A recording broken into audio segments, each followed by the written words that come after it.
Hey everyone, you know how I really love to bring you cool and interesting people to talk about recognition from different vantage points? Well, today we are lucky enough to be chatting with Leanne Lyon-Bartley, who is known as Canada's safety diva. Leanne, thank you so much for joining us. And I'm curious, what is your experience in your decorated career about recognition done well to reinforce a safety culture and maybe recognition not done so well? Thanks, Sarah, for that. Recognition is just one of those things that really help to motivate a workforce, right? And I'm sure that you have talked about that in a number of different areas and avenues and keeping it simple. And all of those things I've really learned is exactly the right way to go about it. I think traditionally, when I remember in my early days in my career, I remember I was tasked to order these winter coats, these 3-in-1 winter jackets. And I said, okay, well, why am I ordering these 3-in-1 winter jackets? And I was told, oh, it's the safety gift. I said, it's the safety gift. I said, but what is it for? And there really was no answer to that. It was really just sort of a bit of a tradition that we buy these trinkets and we give them to people and tell them, thank you for working safely. But it really was this once a year kind of activity. And I think as I've grown in my career, I've learned that it's really those simple moments. It's frogging people, right? Recognizing others' greatness, as I've learned so much from you and your books and creeping you on social media.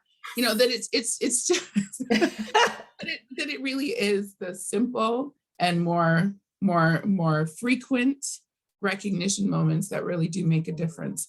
Now, as a health and safety professional since about 2012, we've been talking a lot more about psychological health and safety. And, we know that there are 13 workplace factors, one of them being reward and recognition.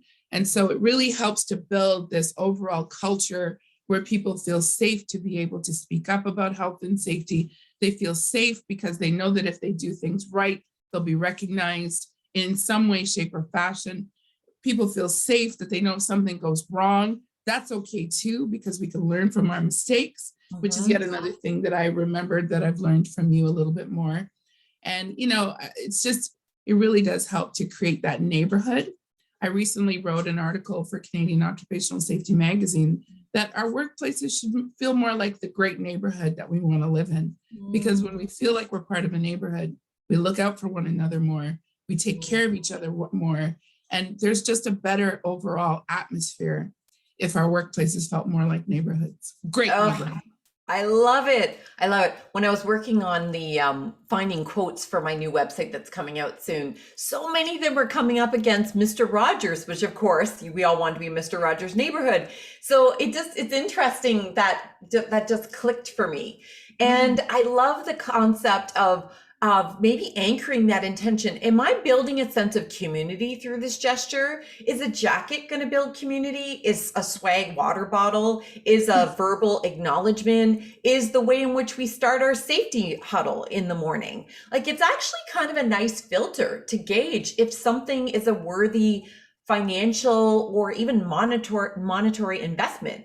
Do you use any other filters to try to gauge how are we going to reinforce authentic safety versus should we in fact evaluate some of the things that we've always done? Yeah, so this right here, don't walk by, take action now, is one of our filters, right? So we had over 85,000 observations in 2021 from our roughly 6,000 employees, and about 20% of those were positive observations.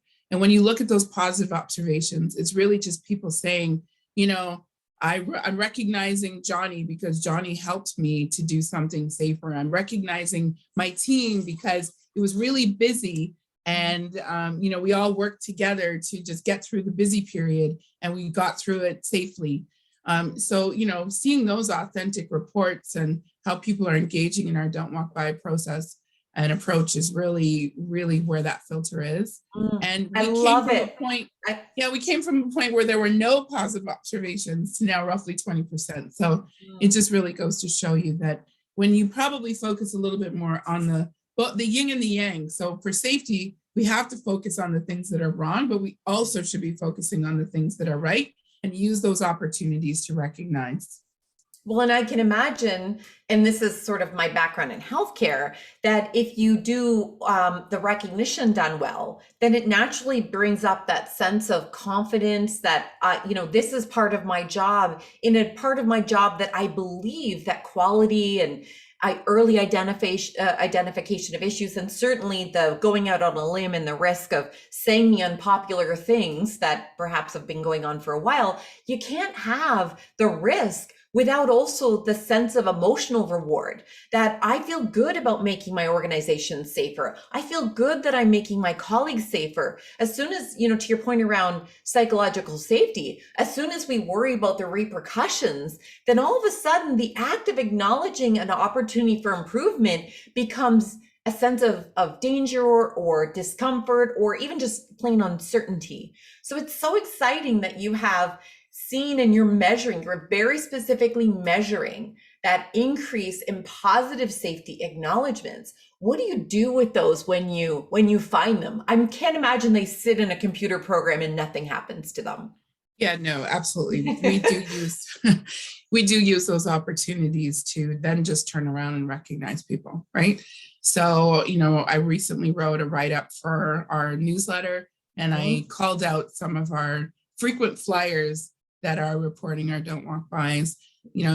Another example, when we first started with the approach, we had a couple accounts that were continuously reporting and were really sort of the shining stars. And what I did was I wrote a letter and I sent them all a certificate. And, you can see this great picture of the entire team with their certificates. And, we shared that to really try to help get the momentum going as well. And I have questions with some of our teams. I'm like, I noticed that you do a really great job at reporting our don't walk bys. What has that done for you? One of our leaders, she just mentioned the other day that every day she's made it like a habit, a don't walk by habit, to find a positive don't walk by every day to report. So, in addition to the things that might be the hazards, but she's made it a don't walk by lifestyle. So I'm trying to think of a parody, and I'm going to write it one of these days. But if you remember the '80s song "Walk Like an Egyptian," I'm trying to think like "Walk Bangles. Like a Don't Walk By,"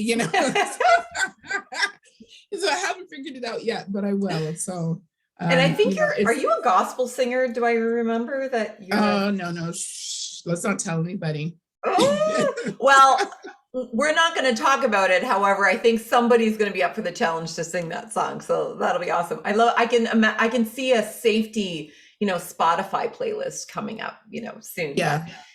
In all seriousness though, what I think is powerful to circle back to that whole concept of why am I buying jackets? Why am I buying swag?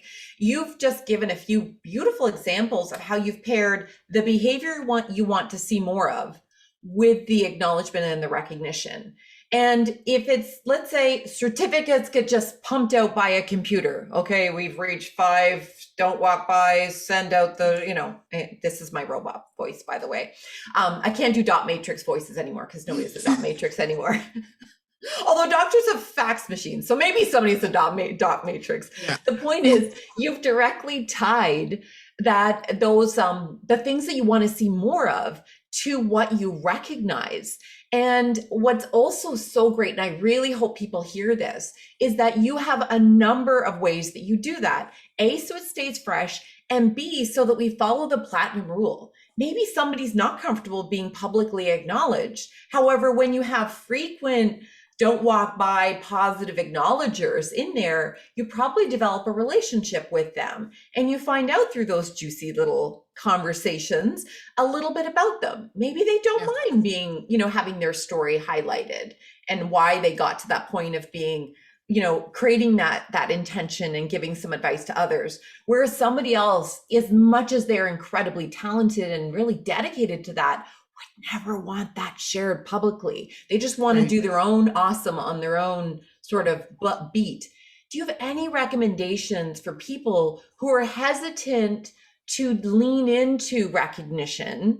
Maybe they're not quite as far along the journey as you. They really do want to recognize people authentically, move away from the jackets and the swag, but they might be worried it's going to come across as insincere or not very fresh or get stale or embarrass people. What advice do you have? My advice is to start simple Hmm. and find something that's going to work, right? So everybody's organization is in a different place, and maybe you've done some things that have worked and haven't worked. So really just kind of relook at what would be simple enough. Mm. And, again, some of the things that I've taken from your frog advice is, even if it's just going to be a quick little handwritten note to Mhm. say, good job. One of the things I did is I have like a little picture that basically says, thank you for working safely today, or, Mhm. or thank you for your efforts about safety. And so sometimes I'll even just send that out when I've seen somebody do something or living that culture and our values, right? And Yeah.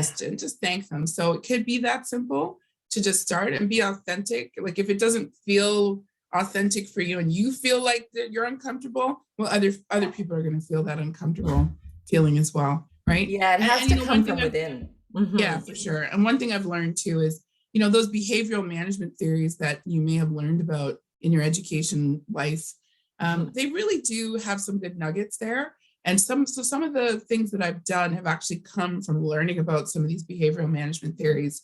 And so, maybe just do some more reading and check. There's a doctor now who's got an equation that behavior equals motivation, ability, and prompts, or something to that effect. Is B equals map, and I'm totally forgetting now, but it's Dr. BJ Fogg.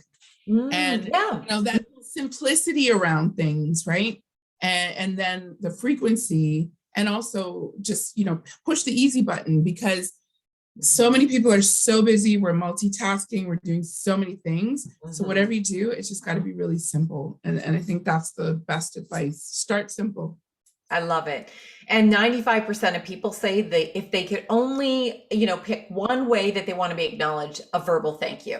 And that's universal. That works for everybody. No wonder it's 95%. But if you're really private, if you don't mind it public, it works for all of that. So that fits that easy button, the Staples easy button. But also your point around make it easy to do for yourself. So for you, those having those cards made up and that they're ready, you take them with you if you're doing a walkabout and on site, they're at your desk that you can send through office mail or send to somebody's house. I use a product called Send Out Cards, where because so many people are working from home, and I can send a card to anyone all over the world in that moment where there's an opportunity there. You can even take pictures and upload those pictures. So if, let's say, you see an amazing example of safe work when you're doing your walkabouts, you can take a picture and send to them and be like, caught ya Yeah. doing something well, right? Having those, so that's like an example of an app on your phone that's easy.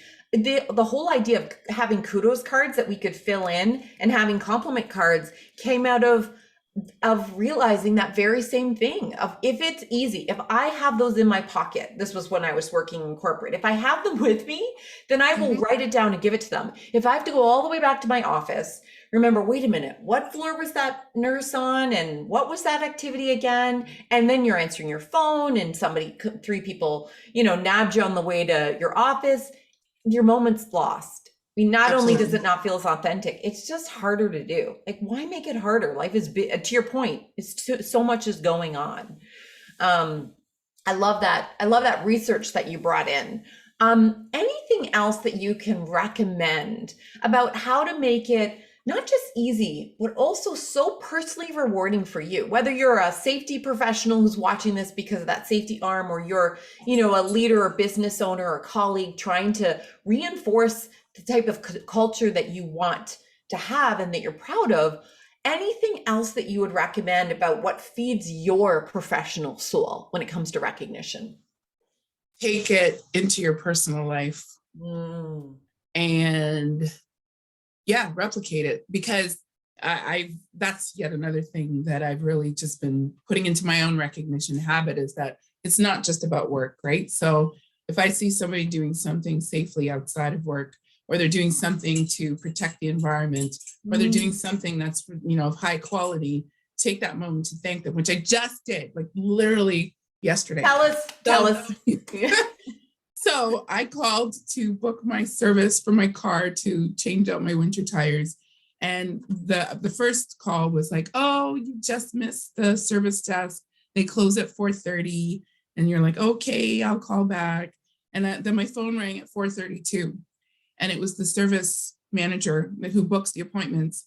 And she said, yeah, I just missed your call. I heard that you wanted me to call. What is it that I can help you with? And I said, well, I understand your day finished at 4:30, so we can talk tomorrow. Oh, no, that's okay. I'm sure it'll be quick.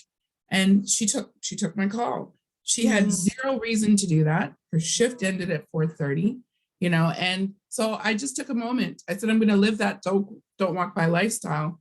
And I went online and I found out who was the owner of the dealership, and I copied them and her email. And I just said, thank you. She didn't have to do it. Natalie didn't have to go out of her way to call me back after 4:30. She did. And I just want to recognize it and say thank you. And every time that I've ever had to speak to her, she's always been professional and pleasant. And I appreciate it. That's it. That's it. Yeah. And so, it's a perfect example. So she emailed me back this morning. She's like, oh my goodness, thank you so much. You don't know how I just needed to hear that. Yeah. And, I'm pretty sure my, serotonin level went up, but, it's that simple, really. Yeah. And so I think if you take it into your personal life, you take it into your family, to your friends, it really can make a difference. Yeah. Great example too of making it easy. The more we practice something, the easier it is. And, it also strikes me as, wow, every time, with very few exceptions, when I acknowledge somebody, it could be somebody that is amazing, that's provided great service, or a former colleague, I write a kudos because they're just popped into my head. I'm like, I wonder if they remember how awesome they were to me. It's amazing how many times the response is, you don't know how much I needed to hear that right now. Mm-hmm. So thank you for saying those words, because it prompted me to say, as yes, the efforts are around building safety. And yes, the efforts are around building cultures where people want to work there. And so we better able to retain great people and all the things that you and I are so passionate about. Ultimately, the other juicy byproduct of all of this, the scrumptiousness of the gesture, is that we are also healing the hurts of the world right now. And we have the power to do that. You don't have to be a therapist or a psychotherapist or a psychiatrist to be able to help people's mental health and their well-being. Because if they feel seen, heard, and valued, and that's what you did for her. You saw her, you valued her, you acknowledged her, that it was not just doing my job. It was important to you as a fellow, woman, as a fellow person in the community. And that's what people are craving right now, isn't it? Mm-hmm. They need to feel seen and validated. I guess to come full circle back to the safety point, can you, let's wrap up with, how do you, through this commitment to safety recognition, how does that translate into the average individual contributor's mental landscape about safety that doesn't just go here, that goes here as well? Any thoughts? Yeah, so really it goes back to that whole idea of neighborhood and community that you talked about. And by the way, Mr. Rogers' movie is what sparked the article. I was watching it on a plane, and I had like a moment, and I was like crying, and it was just like a really emotional moment, because I said, that's probably what's missing in a lot of workplaces, is that people don't feel that sense of community. They feel left out. They don't feel like there's that neighborhood, right? So anyway, the one thing I would say is that when it becomes part of the habit, when people do feel like they have a place in that workplace and that their voice matters, is that, you will see less incidents. And that's what the theory tells us, right? So there is theory behind this. And it says the more that people are reporting things before they happen, is the less you'll have things happen, right? And so we're starting to see that. It's still early days for us in our data, but we are starting to see that relationship. And I'd say too, is that, like you said, there's just so much going on. And I think, we spend a lot of time with the people that we work with. Mm-hmm. And so I think the more that it just becomes part of the habit, is the more that we do look out for one another, and it becomes ingrained. So like our don't walk by approach really reminds people that, you can take a quick moment. Like, it doesn't have to be onerous. If you can't fix the problem, at least report it so somebody can, right? Yeah. If you see somebody doing something right, take a moment, celebrate that success. It's actually built into one of our values at Dexterra Group, because it does just trickle down. It's that whole effect, that ripple effect, that really does filter through. And that's what we're seeing. And that's why you're the safety diva in Canada. I love it. Thank you so much, Leanne, for sharing your beautiful insights about how you can transform a culture through recognition and build safer workplaces and safer lives for people. Because the reality is in Canada, we are not a zero incident or death in, like, let's just be honest, there are still fatalities in Canada at work, and we want to never have anybody ever be at harm's way at work. And if something as easy as acknowledgement can help to address that crisis, then it is worth pursuing. So thank you so much for sharing hope and ideas and passion for this work. How can folks reach out to you if they want to continue a conversation about psychological and physical safety in workplaces and their role, and they want to talk directly to the Safety Diva about it? I'd say the best place to connect with me would be on LinkedIn. So, definitely do that. We also have a bit of a movement going, #talking HSEQ Tuesday. So, you can follow that on LinkedIn, where we're providing some health, safety, environment, or quality information on Tuesdays. And would love for people to contribute their own information as well. And as well, you can actually email me, safetydivacanada@gmail.com. I don't mind taking those emails. And I just want to take a moment to forever recognize you. So Sarah, thank you for everything that you do, for being that Chief Recognition Officer. I think, it's not like I didn't know these things, but after just meeting you and hearing you and having heard you speak a couple times and reading your book, it really just sparked for me to just make it more regular and make it a part of me as well. So thank you. Thank you. I received your frogginess with great appreciation.